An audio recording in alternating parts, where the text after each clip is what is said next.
We all have our stories. This is mine.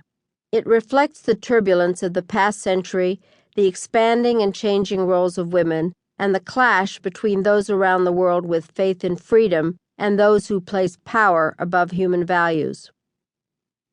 Before sitting down to write, I read memoirs by other former secretaries of state. The books were excellent, but the approach their authors took did not seem right for me. I wanted to combine the personal with policy and describe not just what happened, but also why and how events were influenced by human relationships. I also wanted to be sure the main character didn't bore people to death.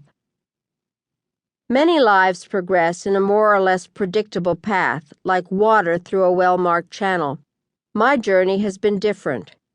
The idea that a daughter of Czechoslovakia, born shortly before the outbreak of global war, would one day become America's first woman Secretary of State once could not have been imagined.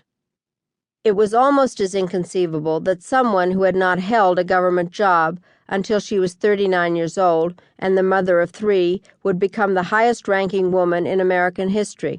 Well into adulthood, I was never supposed to be what I became. But if I had a late start, I also hurried to catch up.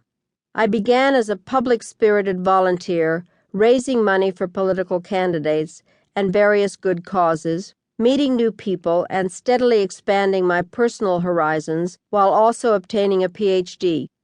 With my family's support, I crossed the threshold into professional life, working in the Senate and White House, advising Democratic candidates for national office, heading a think tank, and teaching international relations.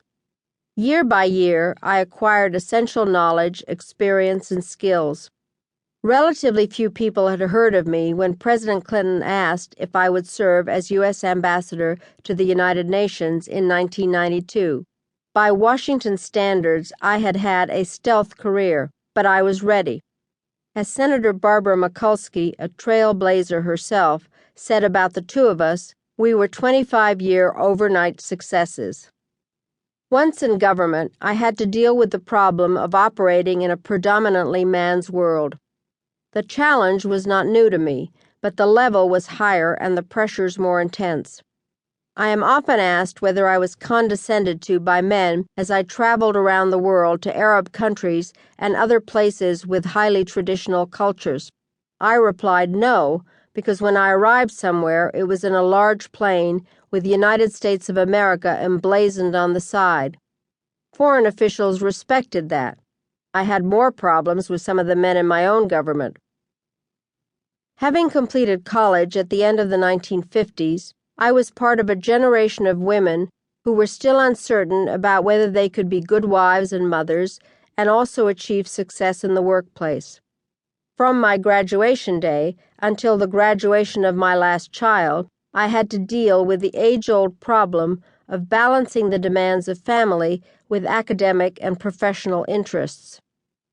As I began to climb the ladder, I had to cope with the different vocabularies used to describe similar qualities in men, confident, take charge, committed, and women, bossy, aggressive, emotional.